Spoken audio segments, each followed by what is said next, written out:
Doctor Shipra. Welcome to our YouTube channel Shikshastra. ज्ञान को हथियार बनाओ। ज्ञान को हथियार बनाओ इसलिए क्योंकि ज्ञान है तो आप you can achieve any goal in your life. तो आज मैं आपको बायोलॉजी पढ़ाऊंगी। बायोलॉजी मीन्स क्या? बायोलॉजी मतलब स्टडी ऑफ लिविंग ऑर्गेनिज्म, मतलब लिविंग ऑर्गेनिजम्स के बारे में, जो ह्यूमन बॉडी है, प्लांट बॉडी है या प्लांट सेल्स है, इन सब के बारे में जानने के लिए उन्हें कहते हैं, वो सब बायोलॉजी के अंदर है। तो आज हम बायोलॉजी का फर्स्ट चैप्टर पढ़ेंगे, that is fundamental unit of life. Fundamental से आपको पता चल गया होगा क्योंकि ये सबसे पहला चैप्टर है, तो यानी बेसिक चीजें, मतलब आपको आइडिया बताने के लिए कि बायोलॉजी के अंदर क्या है और सेल के अंदर क्या है। तो ये फंडामेंटल यूनिट ऑफ लाइफ। अब फंडामेंटल यूनिट ऑफ लाइफ में क्या क्या टॉपिक्स हैं वो मैं आपको बता देती हूँ कि हम आगे क्या क्या पढ़ने वाले हैं। तो फर्स्ट टॉपिक होगा हमारा डेफिनेशन ऑफ सेल, सेकंड होगा discovery of cell, third parts of cell.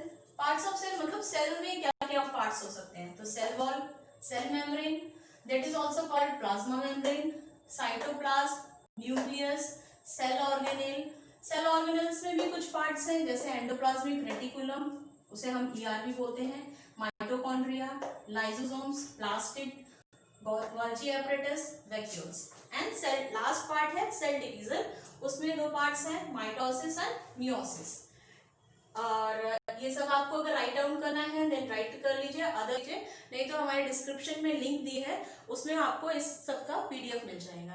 First topic हमारा है डेफिनेशन ऑफ सेल। डेफिनेशन दी है the structural and the functional unit of life. तो स्ट्रक्चरल एंड फंक्शनल यूनिट, हमने क्यों cell को स्ट्रक्चरल एंड फंक्शनल यूनिट कहा है? तो स्ट्रक्चरल मीन्स क्या है, कि इसलिए कहते हैं क्योंकि ये it gives a definite shape, मतलब किसी भी बॉडी को, चाहे वो यूनिसेलुलर हो या मल्टीसेलुलर ऑर्गेनिजम्स हो, उनको डेफिनेट शेप देता है। और फंक्शनल यूनिट उसे क्यों कहते हैं?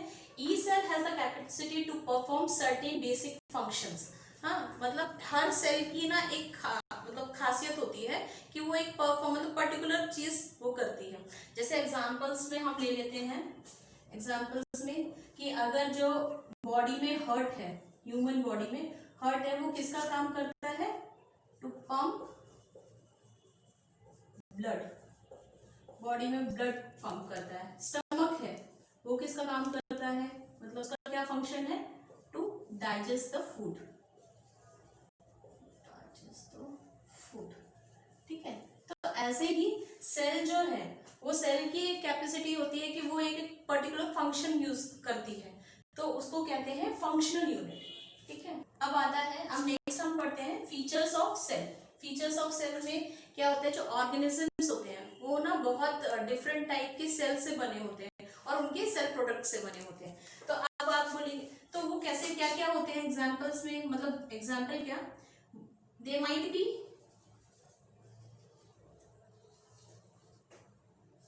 यूनिसेलुलर। यूनिसेलुलर हम क्यों बोलेंगे इसे? क्योंकि यूनि मतलब वन, मतलब सिंगल, सिंगल। तो जो भी ऑर्गेनिजम्स हैं जो सिंगल सेल से बनते हैं उन्हें हम कहते हैं यूनिसेलुलर ऑर्गेनिजम्स। एग्जांपल्स में हम ले लेंगे पैरामीशियम, बैक्टीरिया,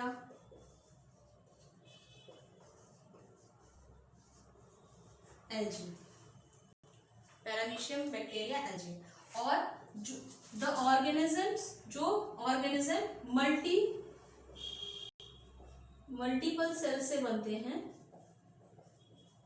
उन्हें कहते हैं मल्टी सेलुलर ऑर्गेनिजम्स। उनके examples plant cells and animal cells. Plant and animal cell ये आते हैं मल्टीसेलुलर। मल्टी मतलब आपको पता ही है, मल्टी मतलब बहुत सारे, तो बहुत सारे जो मोर देन वन, ये बिलियंस भी हो सकते हैं, ट्रिलियंस भी हो सकते हैं, थाउजेंड्स भी हो सकते हैं, कितने भी हो सकते हैं, मोर देन वन, उन्हें कहते हैं मल्टीसेलुलर ऑर्गेनिजम्स। इसमें एक और एग्जांपल है फंजाई, ठीक है। अब नेक्स्ट आता है शेप्स ऑफ सेल, क्योंकि हमें ये पता होना चाहिए, बहुत सारे क्वेश्चंस एग्जाम से पूछते हैं कि आरबीसीज कैसी हैं, डब्ल्यूबीसीज कैसी हैं, उनके शेप्स क्या हैं, तो हमें इसलिए सेल्स में शेप ऑफ सेल भी पढ़ना पड़ेगा। तो शेप ऑफ सेल क्या होता है, जो फंक्शंस सेल फंक्शंस परफॉर्म करते हैं वो उनके अकॉर्डिंग अलग अलग होते हैं। It might be disc like, disc आपने देखा होगा, डिस्क मतलब round, almost round, columnar, cuboid, polygonal, irregular, irregular भी होता है क्योंकि वो एक शेप की नहीं रहती, और थ्रेड लाइक मतलब धागे की तरफ है। इर्रेगुलर माइट भी कैसी भी हो सकती है, हाँ? तो अब हम आगे ये, जैसे मैंने कुछ पर्टिकुलर्स आपको ये ब्लैक बोर्ड में बता के रखे हैं, तो ये है आरबीसी का। अगर आप मान लो माइक्रोस्कोप पे देखते हैं या फिर आपको कहीं स्ट्रक्चर देते हैं तो आपको पता चल सकता है कि ये सेल्स क्या हो सकते हैं। तो ये है आरबीसी, रेड ब्लड सेल। तो रेड ब्लड सेल कैसा होता है, राउंड एंड कॉनकेव, ठीक है, इसका स्ट्रक्चर क्या होता है, राउंड एंड कॉनकेव। फिर ये है WBC, WBC white blood cell, ये क्या होता है, एमीबॉइड शेप का होता है, एमीबॉइड शेप का होता है। फिर ये है columnar epithelium cell, columnar epithelium cells, ये कुछ एलोंगेटेड टाइप के होते हैं, ऐसे लंबे लंबे, और इनका जो न्यूक्लियस होता है वो बेस रीजन में होता है, मतलब नीचे के साइड में होता है, बेसल रीजन में होता है, बेसल रीजन में।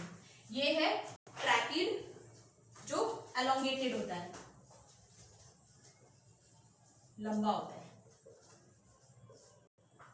अब ये है नर्व सेल, नर्व सेल क्या है कि ब्रांच्ड होती है और काफी बड़ा होता है। तो ये है शेप्स ऑफ सेल, ठीक है, आप डायग्राम्स देख लीजिए।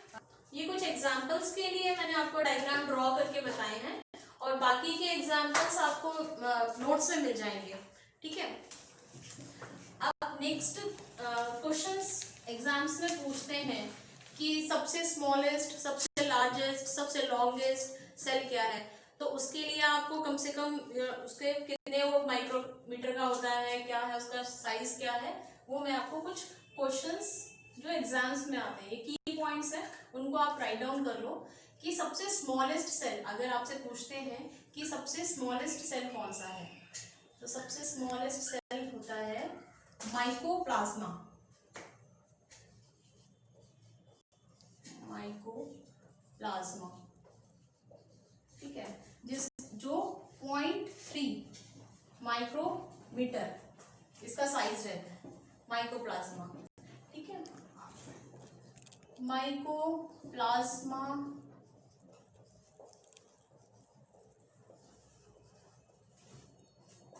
गैलीसेप्टिकम, इसका 0.1 माइक्रोमीटर इतना डायमीटर रहता है, मतलब ये 0.1 इनका डायमीटर माइकोप्लाज्मा गैलीसेप्टिकम का रहता है। अब आता है स्मॉलेस्ट के बाद लार्जेस्ट सेल क्या है। लार्जेस्ट सेल कौन कौन से हैं, लार्जेस्ट, सबसे लार्जेस्ट डायमीटर किसका रहता है, ऑस्ट्रिच का, ऑस्ट्रिच का जो अंडा होता है,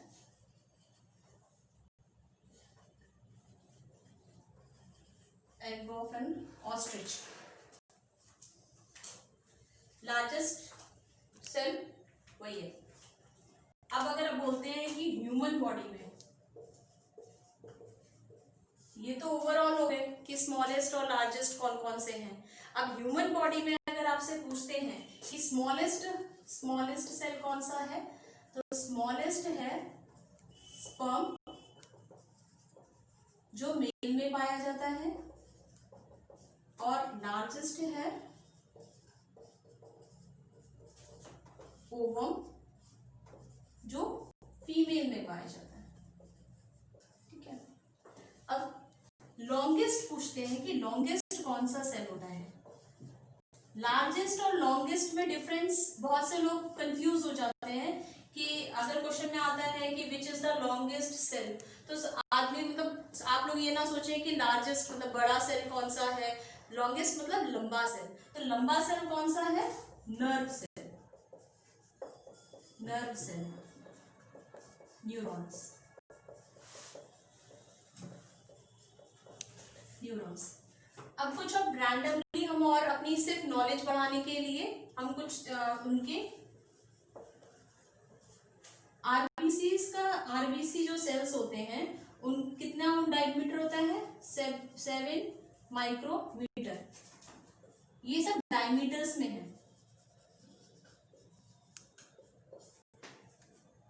आरबीसी का 7 माइक्रोमीटर इन डायमीटर. फिर बैक्टीरिया का अगर पूछते हैं कि वैसे रैंडमली कभी क्वेश्चंस वैसे आते नहीं हैं, बट अगर आपकी नॉलेज के लिए तो बैक्टीरिया का क्या रहता है 3 to 5 माइक्रोमीटर. माइकोप्लाज्मा गैलेक्सेप्टिकम, इसको हम शॉर्ट फॉर्म में पीपीएलओ भी बोलते हैं. अब आप बोलेंगे कि पीपीएलओ का भी फुल फॉर्म होगा, तो पीपीएलओ का फुल फॉर्म है प्लूरो निमोनिया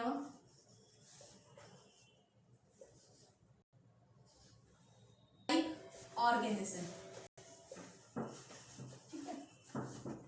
तो इनका डायमीटर क्या है 0.1 माइक्रो डायमीटर. ये तो हो गया कि आपको इनके साइज क्या है. तो ये क्वेश्चंस अगर पूछते हैं कि साइज या okay. If you like this video please subscribe our YouTube channel शिक्षा शास्त्र and press the bell icon. Stay tuned with us. Thank you.